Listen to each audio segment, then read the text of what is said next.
Hi friends, எல்லோரும் எப்படி இருக்கீங்க? நான் ரொம்ப நல்லா இருக்கேங்க. என்னங்க எடுத்ததும் கேசரி கலர்ன்னு சொல்லி பார்க்குறீங்களாங்க? இன்றைக்கி என்னோட மாமாவோட பர்த்டேங்க. அதனால காலையிலேயே கேசரி செஞ்சு தரலான்னு சொல்லிட்டு கேசரி வந்து செஞ்சிட்ருக்கேங்க.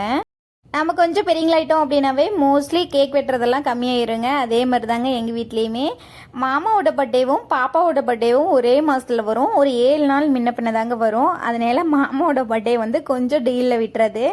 பெரியங்களாயிட்டோம் அப்படின்னாவே இந்த கேக் வெட்டுறதெல்லாம் இன்ட்ரெஸ்ட்லாம் போயிருங்க. சாப்பாடு தான் ரொம்ப முக்கியங்க. அதனால் அவருக்கு பிடிச்சதா கொஞ்சம் செய்யலான்னு சொல்லிங்க கேசரி, அதுக்கப்புறம் கொஞ்சமாக பருப்பு பாயாசம், அதுக்கப்புறம் எப்பயும் போல் பருப்பு சாம்பார் ரசம்னு சொல்லிங்க இது தாங்க இன்றைக்கி செஞ்சுருந்தோம். மாமாவுக்கு டிசம்பர் 24 தாங்க பர்த்டே. அன்னைக்கு வந்து கிறிஸ்மஸ் லீவ்னால குழந்தைங்களுக்கு ஸ்கூல் வந்து லீவ் விட்டுருந்தாங்க. காலையிலேயே எல்லாரும் ஒட்டுக்கா உட்காந்து சாப்பிடலான்னு சொல்லிங்க எல்லா இடத்த போட்டு சாப்பிட்டு முடிச்சுட்டு கொஞ்ச நேரம் ரெஸ்ட் எடுத்துட்டுங்க. அதுக்கப்புறம் காட்டுக்கு வந்து வந்தாச்சுங்க. இன்னைக்கு வந்து மாமா மதிய ஷிஃப்ட் போறேன்னு சொல்லிட்டு கேட்டு வாங்கி சாப்பிட்டு முடிச்சுட்டு கொஞ்ச நேரம் செல்லுன்னு நோண்டிட்டுங்க. அதுக்கப்புறம் குழந்தைங்கிட்ட கொஞ்ச நேரம் பேசிட்டு இருந்துட்டு அப்படியே கொஞ்ச நேரம் ரெஸ்ட்டை போட்டு மறுபடியும் காட்டுக்கு போகணும்னு சொல்லி காட்டுக்கு வந்து வந்துட்டேங்க. வெங்காய காட்டில் பயங்கர பில்லுங்க. அந்த சைடு முக்கால்வாசி காடு வந்து இழுத்தாச்சு. இன்னும் கொஞ்சம் காடு வந்து இருக்கு. சரி அப்படியே விட்டோம் அப்படின்னா அந்த வேலை வந்து அப்படியே நின்று போயிடுன்னு சொல்லிங்க நானும் மாமாவும் காட்டுக்கு வந்தோம். என் கூடயே குட்டீஸும் வந்திருந்தாங்க. தண்ணி கட்டி தண்ணி மேலேயே இழுத்தாதாங்க பில்லு வந்து நல்லா வருது. அப்படி இல்லை அப்படின்னா இழுக்கிறதுக்கு வந்து ரொம்ப லேட் ஆகுது. ஒரு வழியாக முக்கால்வாசி காடு வந்து இழுத்தாச்சு. இன்னும் கொஞ்சம் தாங்க இருக்குது. அதை மட்டும் இழுத்துட்டோம் அப்படின்னா பில்லு இருக்கிற வேலை வந்து மோஸ்ட்லி முடிஞ்சிருச்சு. மாமா நிற்கிறாங்க இல்லைங்களா, அதுக்கு அந்த சைடு தான் பில்லு இருக்குது. இந்த சைடு இருக்கிற காட்டிலலாம் டெய்லி கொஞ்சம் கொஞ்சமாக நாங்களே பிடுங்கிட்டோங்க. குட்டீஸ்க்கெல்லாம் ஆஃபீலி லீவ் வந்து விட்டுட்டாங்க. 9 நாள் லீவுங்க. 9 நாள் குழந்தைங்கள சமாளிக்கணுமா அப்படின்னு நினைக்கும் போது நிஜமாலுமே அவ்வளோ பயமா இருக்குது. ஒரு நாள் வீட்டில் இருந்தாங்க அப்படின்னா ரொம்ப அமைதியாக அவங்க பாட்டுக்கு சமத்தை விளையாண்டுட்டு இருப்பாங்க. அதே 2வது நாள் 3வது நாள் அப்படின்னு சொல்லி பார்க்கும்போதுங்க அவங்களோட சேட்டை வந்து அப்படியே 2 மடங்கு 3 மடங்கு அதிகரிச்சுடுங்க. ஃபர்ஸ்ட் ஒரு நாள் வீட்டில் இருந்தாங்க அப்படின்னா சமத்தா டிவி போட்டு விட்டா கொஞ்ச நேரம் பார்த்துட்டு இருப்பாங்க. 2வது நாள் கொஞ்ச நேரம் வெளியே விளையாடுறங்கிற மாதிரி விளையாண்டுட்டு இருப்பாங்க. அதுக்கப்புறம் 3வது நாள் 4வது நாள்லாம் ஒரே சண்டை தாங்க. அது மாதிரி தான் போகும். இந்த வருஷம் எப்படி சமாளிக்கிறதுன்னு சொல்லி தெரியாம ஒரு மாதிரி முழிச்சிட்டு இருந்தேன். அதுக்கப்புறம் பேபி ஸ்கூல் வந்து இருக்குன்னு சொல்லியிருந்தாங்க. குட்டி பையன் வந்து பேபி ஸ்கூல் தாங்க போறான். பாப்பாவே பேபி ஸ்கூல் அமுச்சு விட்டலான்னு சொல்லிங்க லீவ்ல பாப்பா பேபி ஸ்கூல் வந்து அமுச்சு விட்டாச்சு. காலையில போனாங்க அப்படின்னா 4 மணிக்கு தாங்க வீட்டுக்கு வந்து வருவாங்க. அவங்க வந்து ஸ்கூல் போயிட்டாங்க அப்படின்னா என்னோட வேலை வந்து கரெக்டாக நடந்துக்கிட்டே இருக்குங்க. காலையில் வந்து சமைச்சு முடிச்சுட்டு ஆட்டுக்கெல்லாம் தீனி போட்டு காட்டில் ஏதாவது வேலை இருந்தால் 1 மணி நேரம் 2 மணி நேரம் வந்து காட்டில் வேலையை செஞ்சுட்டு அதுக்கப்புறம் வீட்டுக்கு போயிட்டுங்க கொஞ்ச நேரம் ரெஸ்ட் எடுத்துங்க. அதுக்கப்புறம் ட்ரெஸ் எல்லாம் ஊற வச்சிருப்பேன். அதுக்கப்புறம் துணியெல்லாம் துவைச்சு காய வச்சுட்டு அதுக்கப்புறமும் காட்டில் ஏதாவது கொஞ்ச நேரம் வேலை இருந்துச்சுன்னா 1 மணி நேரம் போய் பார்ப்பேங்க. அதுக்கப்புறம் 3 மணி ஆச்சு அப்படின்னா குட்டி பையன் வந்து வந்துடுவான். அது மாதிரி தாங்க போயிட்டு இருக்கோம். இவங்க வீட்டில் இருந்தாங்க அப்படின்னா டோட்டல் பிளானும் கெட்டு போயிடும். நானும் வீட்லயே இருக்கிற மாதிரி ஆயிருங்க.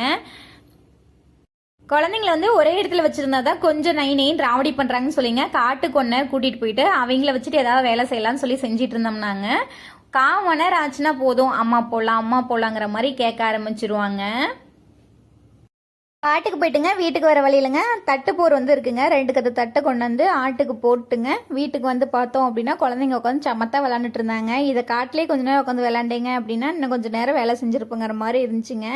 குழந்தைங்கள ஒரு இடத்துல எப்பயுமே அடைச்சி போடவே முடியாதுங்க. நாம் ஒரு இடத்துல இருந்தோம்னா இங்கே இருந்தோம்னா காட்டுக்கு போகலாமாங்க, காட்டுக்கு போனால் வீட்டுக்கு போகலாமாங்க, அதே மாதிரி தாங்க பண்ணிட்டு இருக்காங்க.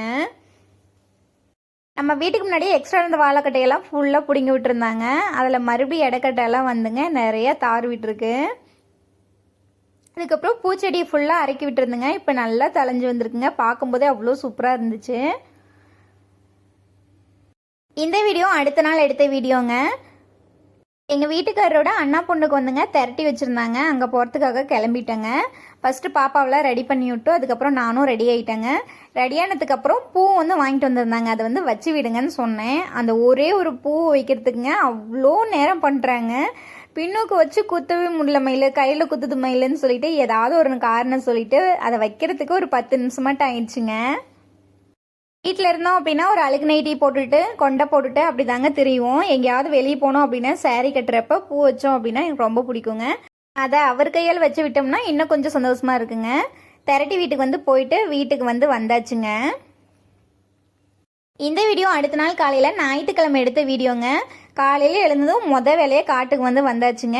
இந்த இடத்துல பார்த்தோம் அப்படின்னா அவ்வளோ பூண்டுங்க. அந்த வெள்ளை பூண்டுன்னு சொல்லுவோம், அந்த கொத்தமல்லி பூண்டுன்னு சொல்லுவாங்க. அந்த பூண்டு வந்து முளைச்சா நம்ம நாம் நின்னோம் அப்படின்னா நம்ம இடுப்பு ஒசத்துக்கு வந்து வளர்ந்து போச்சுங்க, அவ்வளோ பூண்டு ஏறி போச்சு. இதையே பிடுங்கிறதுக்கு வந்து இப்போ பிடுங்கலாம் அப்போ பிடுங்கலான்னு சொல்லி பார்த்து பார்த்து அப்படியே விட்டாச்சுங்க. இன்னைக்கு காலையில் வந்து ஃபஸ்ட்டு பூண்டை பிடுங்கி விட்டுடலான்னு சொல்லிட்டு பாதி பூண்டை வந்து பிடுங்கி விட்டுட்டேன். அவ்வளோ பூண்டுங்க, பார்த்தோம் அப்படின்னா அப்படியே செல்லுன்னு அவ்வளோ அவசரமாக வளர்ந்து போய் கிடக்குது. அந்த சைடு தீனிப்பில் காட்டில் போய் தீனிப்பில் அறுக்கிறதுக்கு கூட வழி இல்லைங்க, அவ்வளோ பூண்டு வந்து முளைச்சிருந்துச்சு. அதெல்லாம் ஒரு வழியாக பிடுங்கி போட்டு இங்கே வந்து பார்த்தோம் அப்படின்னா நெல்லிக்காய் மரத்துக்கடியில் பெட்ஷீட் கொண்டாந்து விரிச்சு விட்டு அதில் ஒரு பப்பாளி பழத்தை வச்சுங்க. அதை சாப்பிட்டா கூட பரவாயில்லைங்க, கையை போட்டு நசுக்கி குழப்பி அது ஒரு மாதிரி பண்ணி வச்சுருந்தாங்க. குட்டி பையனும் சின்ன பாப்பாவும் சேர்ந்துட்டாங்கன்னா இது மாதிரி ஏதாவது ஒரு வேலை பண்ணிகிட்டே இருப்பாங்க. குழந்தைங்க பெட்ஷீட்லாம் கொண்டாந்துங்க விரிச்சு விட்டு இந்த அளவுக்கு சேட்டை பண்ணும்போது ஒரு டைம் பார்த்தோன்னா லைட்டாக கோவம் வரும். ஆனால் குழந்தைங்க விளையாடுறத பார்க்கும்போது அவ்வளோ சந்தோஷமாக இருந்துச்சு. குட்டி பையனோட ரியாக்ஷன்லாம் ரொம்ப சூப்பராக இருக்குங்க. அவன் எதுனாலும் சரிங்க சிரித்து சமாளிச்சிருவான். அதுக்கப்புறம் இந்த நெல்லிக்காய் மரத்தில் நிறைய நெல்லிக்காய் பிடிச்சிருக்குங்க, அப்படியே சடச்சடியான்னு அவ்வளோ நெல்லிக்காய் வந்து பிடிச்சிருக்கு. பார்க்குறதுக்கு ரொம்ப சூப்பராக இருந்துச்சு. தண்ணி வந்து போட்டு விட்டுருந்தோம், அதை வந்து ஆஃப் பண்ணாத விட்டுட்டேன். அதனால நெல்லிக்காய் மரத்துக்கு அடியில் அதிகமாக தண்ணி நின்று போச்சுங்க. அதில் பெரிய பாப்பா வந்து கப்பல் விடுறேன்னு சொல்லிட்டு விளாண்டுட்டு இருந்தான். இந்த சைட் பார்த்தோம் அப்படின்னா நம்ம கோழியாக நல்லா வெயில் காயறதுக்காக நின்றுட்டு இருந்துச்சுங்க. இந்த சைட் பார்த்தோம் அப்படின்னா நம்ம வாழை மரமெல்லாம் கொஞ்சம் பெருசாகிடுச்சுங்க. அதை விட தென்னஞ்செடியெல்லாம் நல்லா சூப்பராக வளர்ந்துருச்சுங்க. பார்க்குறதுக்கே அவ்வளோ சூப்பராக இருந்துச்சு. இந்த தென்னஞ்செடியெல்லாம் வைக்கும்போது ரொம்ப குட்டியோண்டு மாமா வச்சாங்க, இப்போ கொஞ்சம் பெருசாகிடுச்சுங்க. பார்க்குறதுக்கே ரொம்பவே சந்தோஷமாக இருந்துச்சுங்க. இதெல்லாம் இன்னொரு 3 வருஷம் போச்சு அப்படின்னா காய் வச்சுருங்க. அதுக்கப்புறங்க நம்ம வீட்டில் நாம் வச்ச செடியிலிருந்து காய் பறிச்சுங்க இளநீ குடிக்கும்போது ரொம்ப சூப்பராக இருக்குங்க. அந்த அந்த நாளுக்காக நாங்களாம் வெயிட் பண்ணிகிட்ருக்கோம். இன்னொரு 3 வருஷங்க, அதுக்குள்ளே வந்து கண்டிப்பாக இளநீ வந்து வச்சிரும். இந்த சைடெலாம் இப்போ தாங்க மாமா வந்து வச்சு விட்டுருக்காங்க. இந்த சைட் ஃபுல்லாகவே வெறும் பூண்டாக இருந்துச்சுங்க, எல்லாமே ஆல்மோஸ்ட் பிடுங்கி போட்டாச்சு. இந்த 2 சரவுலையுமே மாமா வந்து தீனிப்புல் வச்சு விட்டுருந்தாங்க. நம்ம வீட்டு கோழியெல்லாம் அதை கொத்திங்க அந்த 2 சரவல் இருந்த தீனிப்புல்லும் ஃபுல்லாக செத்து போச்சுங்க. இது வந்து ஆட்டு தீனிக்காக வச்ச பில்லுங்க. இது சூப்பராக ஆடு திங்குதுங்க, கொஞ்சம் கூட கழிச்சே போடல. நல்லா பில்லு மாதிரி நம்ம முழங்கால் ஒசரம் தாங்க இருக்குது. கொண்டு போய் அறுத்து போட்டோம் அப்படின்னா ஆடு வந்து சூப்பராக சாப்பிடுது. இந்த சைடு வச்சுருக்கிறது வந்துங்க மாட்டு தீனியில் அந்த கட்டை இருக்கும் இல்லைங்களா, அந்த தீனி பில்லுங்க. கட்டை வந்து நறுக்கி வச்சதுங்க. அந்த சைடு இருக்கிறது வந்து விதை போட்டது. தீனிப்பில் அறுத்துட்டு வந்து ஆட்டுக்கு வந்து போட்டாச்சுங்க. ஆடெலாம் சாப்பிட்டுட்டு இருக்குது.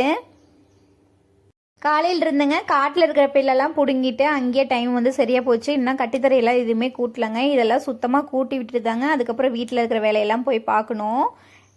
நேற்று ஃபங்க்ஷனுக்கு போயிட்டு வந்து ட்ரெஸ் எல்லாம் ஈவினிங்கே துவைச்சி போட்டாச்சு. எனக்கு வந்து அழுக்கு துணி வீட்டில் கடந்தாவே பிடிக்காதுங்க. அது பார்க்கும்போதெல்லாம் எப்படாவது துவைச்சி காய போட்டு எடுத்து மடிச்சு வைப்போங்கிற மாதிரி தான் இருக்கும். கொஞ்ச நேரத்துக்கு முன்னாடி இந்த பெட்ஷீட்டில் விரிச்சு விட்டு பாப்பாலாம் விளாண்டுட்டு இருந்தாங்க, அதெல்லாம் அங்கேயே போட்டு வந்துட்டாங்க. இந்த குட்டீஸ் 3 பேர் வீட்டில் இருந்தாங்கன்னா எங்கள் வீட்டில் இருக்கிற பொருள் ஒரு இடத்துல இருக்காதுங்க, எல்லாமே வெளியே தான் கிடக்கும். அதை எல்லாமே திரும்ப எடுத்து வைக்கிறதுக்கே ஒரு ஆள் வேணுங்க. நான் வேறு வேலை ஏதாவது ஒன்று செஞ்சிட்டு இருக்கும்போது இவங்க பார்த்தோம் அப்படின்னா அதுக்குள்ளே ஒரு வேலையை பண்ணி விட்டுருவாங்க. அது மாதிரி தான் இப்போயும் பண்ணி வச்சுருக்காங்க. அதெல்லாம் இன்னும் போய் எடுத்து வைக்கணுங்க. அதுக்குள்ள பெரிய பாப்பா என்னடா இங்கே உட்காந்து பண்ணிட்டு இருக்கான்னு சொல்லி பார்த்தாங்க. எறும்பு குழி இருக்குது, அந்த இடத்துல நிறைய எறும்புலாம் இருக்குங்க. அதுக்கு வந்து அரிசி கொடுக்குறேன்னு சொல்லிட்டு அரிசி எடுத்து வந்து வச்சுட்டு ஒவ்வொரு அரிசியாக எடுத்து எறும்பு குழிட்டு வந்து வச்சிட்டு இருந்தான். இதெல்லாம் இந்த வேலையெல்லாம் சின்ன வயசாக இருக்கும்போது நானுமே பண்ணியிருக்கேன். சரி குழந்தைங்க ஏதோ பண்ணிகிட்டு இருக்கட்டும்னு சொல்லிட்டு நானும் விட்டுட்டு வந்துட்டேங்க. மோட்டார் போட்டு விட்டுட்டுங்க. டேங்க்கு கொஞ்சமாக தண்ணி இல்லை, டேங்க் நம்பினதுக்கப்புறம் காட்டுக்கு போட்டு விடலான்னு சொல்லிட்டுங்க போட்டு விட்டுட்டு நான் பாட்டு காட்டுக்கு போயிட்டேங்க. இங்கே ஃபுல்லாக நம்பி போச்சு. அதுக்கப்புறம் கேட் வால் வந்து ஆஃப் பண்ணி விட்டுட்டேன். ஆஃப் பண்ணி விட்டுட்டோம் அப்படின்னா குட்டைக்கு வந்து தண்ணி போயிட்டு இருக்குங்க.